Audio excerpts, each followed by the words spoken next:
Olá, galera, eu sou a Cristina Maia e vocês estão no canal Vamos Ver. Eu trago Henrique Uchoa, mas para nós ele é o cabeludo em Portugal. Já, já, depois da vinheta. Vamos ver.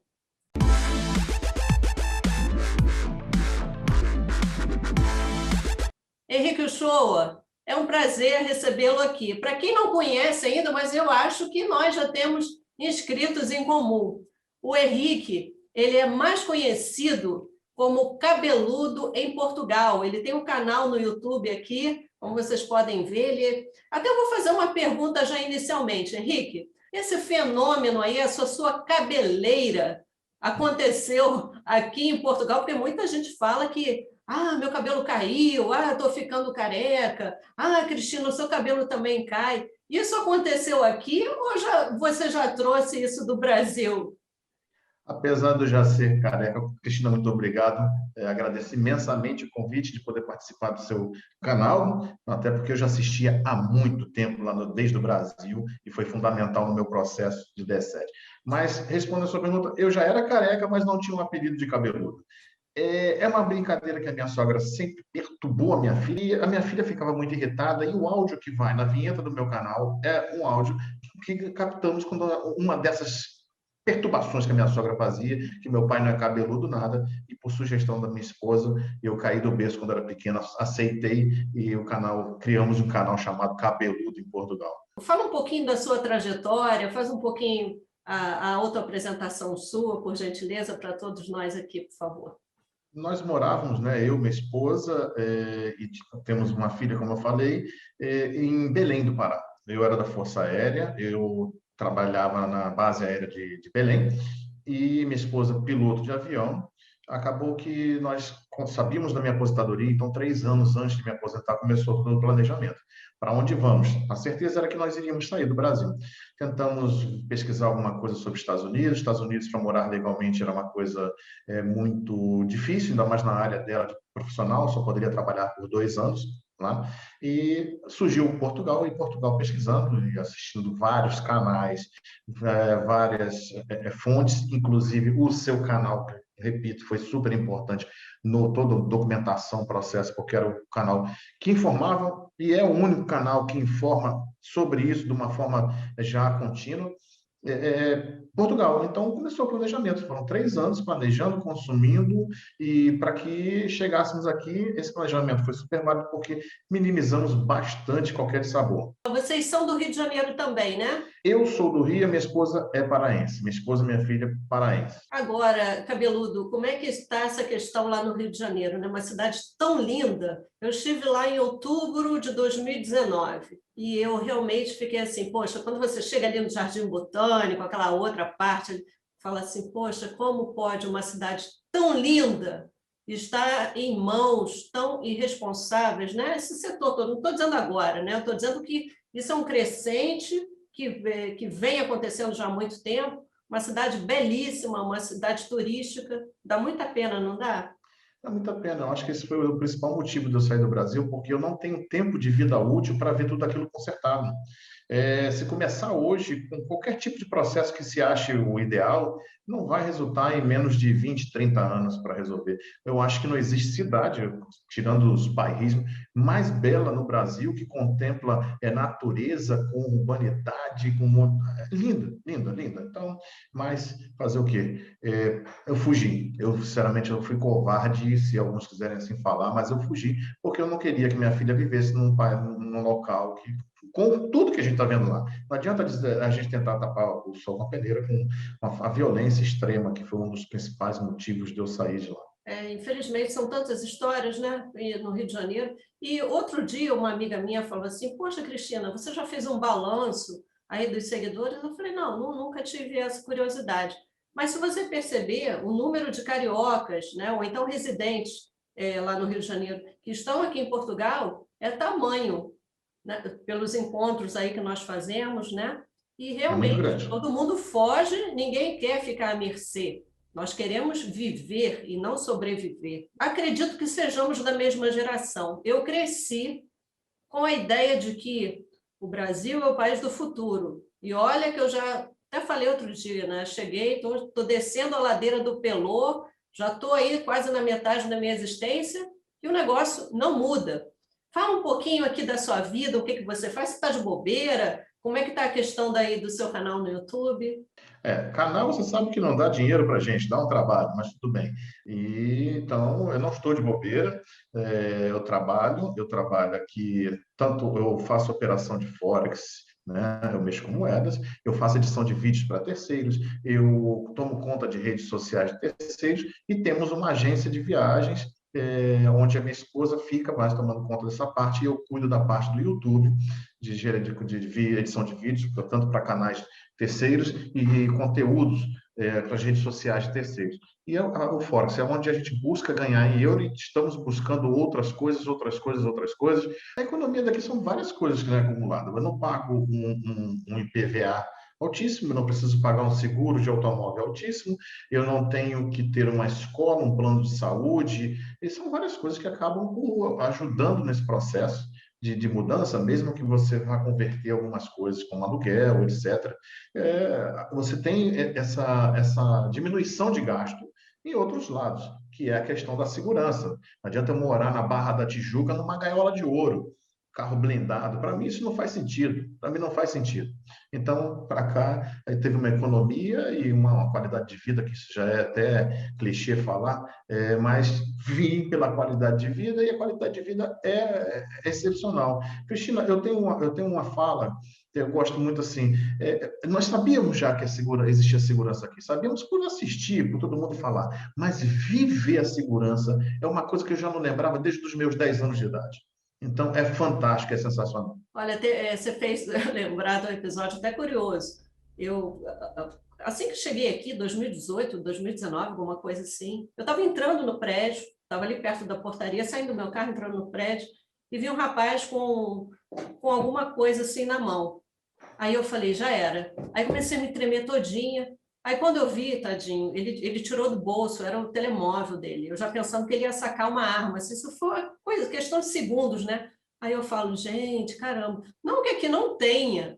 Aqui a gente sabe que existem furtos, né? Mas mão armada, né? Assalto à mão, isso é coisa raríssima. É ou não é? Quanto tempo você demorou para andar tranquilamente aqui? Eu fui muito rápido. Eu acho que com menos de um mês eu já tinha abstraído todo esse problema. Você, quanto tempo você passou a dizer, não, eu não olho mais para trás para saber quem está andando atrás de mim? Não sei precisar, uns 2 meses por aí, até a gente sentir mesmo que a gente não está lá. Não lembro. Eu lembro, poxa, que nós fomos ao primeiro Rock in Rio aqui em Lisboa, voltamos 4 horas da manhã, 5 horas da manhã, e não tinha Uber esse horário. Descemos lá na estação de comboio e viemos a pé. Um outro episódio também interessante, na virada do ano, deixamos o carro longe, não lembro onde foi, para irmos até a Praça do Comércio. Em dado momento, também voltando na madrugada, andamos pela linha de comboio. Sabe o que é andar pela linha do comboio? Sem medo. Aí eu falei, pronto. Teve um momento que veio uma turminha assim, de 3, 4 pessoas. Eu falei, ai meu Deus. Aí depois você fala, ó, relaxa, porque você não tá. Não tá. Ninguém, pois não acontece nada. Depois você na madrugada. Não é que não aconteça. A gente também não Sim. pode dar mole para Kojak, né? Nada pessoal aí com você, com o teu cabelo. A gente não pode dar mole para A Kojak. maioria não vai saber nem quem era Kojak. Carro já dormiu aberto, vidro no sentar fechado, porta de casa nem me preocupo. E, bem, é porque eu morei fora dos grandes centros, eu não morei em Lisboa nem Porto, que pode ser que tenha que ter um pouquinho mais de precaução, não digo essa precaução que nós conhecemos no Brasil, né? É que só quem conhece Rio de Janeiro, não é só Rio de Janeiro não, tá, Cristina? Belém era uma cidade extremamente violenta, Belém, extremamente violenta, extremamente violenta. Eu acho que no Rio de Janeiro a gente sabia onde andar. Em Belém não tinha local para andar.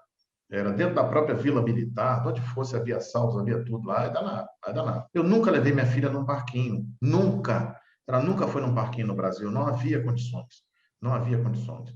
Tá? Então, moto, né? Aquela preocupação com a moto, aquela preocupação com tudo. Então, Pelo amor de Deus. Celular parece um objeto de desejo do bandido que qualquer celular, qualquer coisa, e mata. Deixa pra lá. A gente está no outro mundo. Isso é passado. Isso é passado. Você morou em Viseu, né? O que te fez ir para Portimão? Olha, 2 anos e meio em Viseu, como o nosso planejamento e que cabia no nosso bolso, eu não comecei com Braga, né? Que foi aquela febre dos brasileiros para Braga e os YouTubers chegando em Braga e mostrando Braga para os brasileiros que só conheciam Lisboa e Porto. E eu fui nessa onda, eu queria ir para Braga, mas Braga foi começando a ficar um arrendamento muito alto. Eu optei por Viseu ou Aveiro. Uma mediação imobiliária naquela época também pelos grupos de Facebook, não tinha tantos canais também, e eu consegui pegar uma mediação que me deu uma atenção em Viseu, e a de Aveiro não deu. Fui para Viseu, 2 anos e meio, aluguel dentro do que cabia no meu bolso, eu morava num bom apartamento por 400 euros, né? Então, uma cidade fantástica, com uma estrutura, que cidade excelente. Você conhece Viseu? Conheço, conheço. Então, Uma é uma cidade gracinha. muito... 100 mil habitantes, aquilo ali no Brasil tem cidades de 500, de 800 mil que não tem uma estrutura daquela. E só que a minha esposa é piloto e está no processo de conversão das habilitações para poder pegar as licenças europeias. Antes de ela ser chamada para voar na Polônia, na República Tcheca, outros cantos, eu disse, deixa eu pegar um pouquinho de sol, deixa eu ficar um pouquinho na praia. Tá? Então, foi para que, se me antecipar, se tiver que ir embora de Portugal, que eu não queria, eu não gostaria de ir para outro país qualquer, como alguns, quando eu pegar a nacionalidade, iria para outro. Não, eu queria ficar aqui no Algarve, não sei se em Portimão, se em outra cidade, mas eu queria ficar aqui no Algarve, eu não queria ir para lugar. Mas eu fui antecipando, um fato.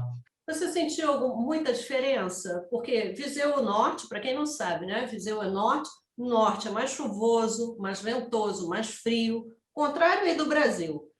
Ele está agora no sul, Portimão, que é a região do Algarve, mais sol, né? E inclusive no inverno tudo fecha. Por enquanto, Cristina, essa de que tudo fecha, para mim não foi real. Porque como eu morei em Arraial do Cabo, morei em Cabo Frio, eu sei que existe vida no inverno em cidades balneares.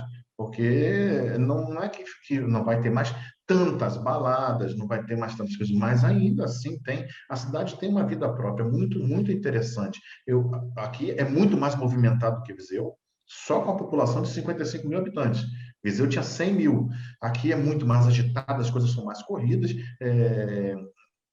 há diferenças estruturais nas cidades.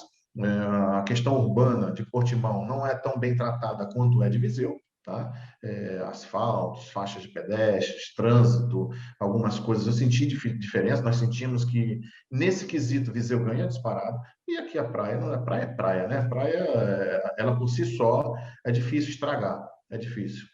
Você tem, então, alguns relatos sobre a questão imigratória de vocês, do Brasil para cá? Nosso caso é o D7. O D7, para mim, foi um visto que, como eu pesquisava, sabia, acompanhava, sabia. Eu acho que eu contei, eram cento e tantos grupos de Facebook que eu participava, né, de todas as vertentes, e eu sabia que tinha uma companheira também de Belém que entrou com visto 5 dias, o pedido 5 dias antes do meu, que lá demorava só 60 dias e tal, e o meu demorou 82 dias. Eu tive que remarcar a passagem, perdi um dinheiro considerável, porque eu marquei para tantos dias depois que deu folga, né? Bastante para poder fazer a marcação da passagem. Não ia comprar passagem na hora. Até porque eu morava em apartamento funcional, eu tinha que devolver aquele apartamento, eu tinha um prazo, etc. Eu fui encaixando tudo. Tive que remarquei para a semana seguinte, porque era o único que tinha um preço mais barato nos próximos 30, 40 dias. Eu digo, vou arriscar. E o visto chegou na sexta-feira, meu embarque era domingo. As lágrimas rolaram, né? Porque eu estava trabalhando com uma assessoria para uma empresa aérea lá em Belém, e quando eu recebo uma mensagem, seu passaporte chegou aqui, porque o vice-consulado de Belém, ele faz parte, ele está atrelado ao do Rio, então o passaporte tinha que vir do Rio. E nada desse passaporte chegava. Eu já sabia que o visto tinha saído, tinha sido aprovado e não chegava. E chegou na sexta-feira, antes do embarque, que foi domingo, e aí sim viemos ser felizes. Nós chegamos aqui em agosto de 2018. Faria tudo novamente? Nossa, ipsiliter, exatamente tudo, tudo. Eu trouxe um kit de sobrevivência, eu trouxe um colchão inflável, eu trouxe 2 pratos, 2 copos, 2 garfos, porque eu ia dormir no meu apartamento e dormi desde o primeiro dia no meu apartamento.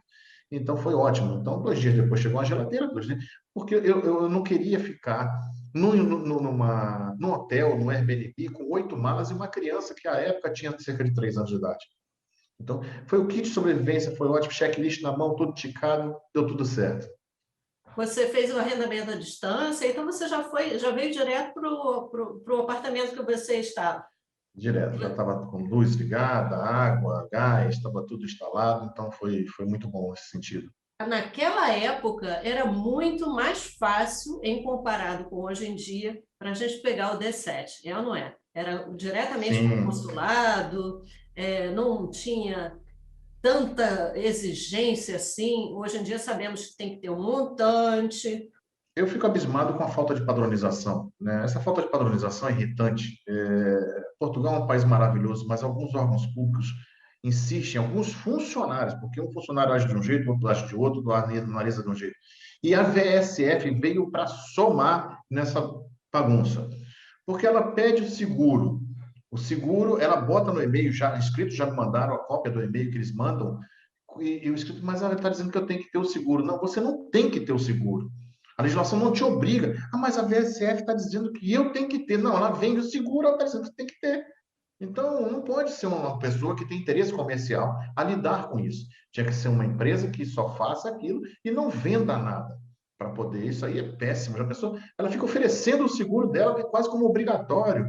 E outras coisas mais, as informações erradas que elas dão. Tem hora que é o aluguel, que tem que ter, tem que ter um aluguel. Não, agora você tem que comprovar que tem que ter isso. E falta de padronização e vai e vem com exigência. Isso é horrível, isso é horrível. E as pessoas ficam desestimuladas, é ou Eu não tenho é? um inscrito que também é da Força Aérea, a mesma coisa que eu, e também tem mais de um ano que ele não recebe nem a resposta de oi, tudo bem, nada, zero, silêncio total. Isso é horrível.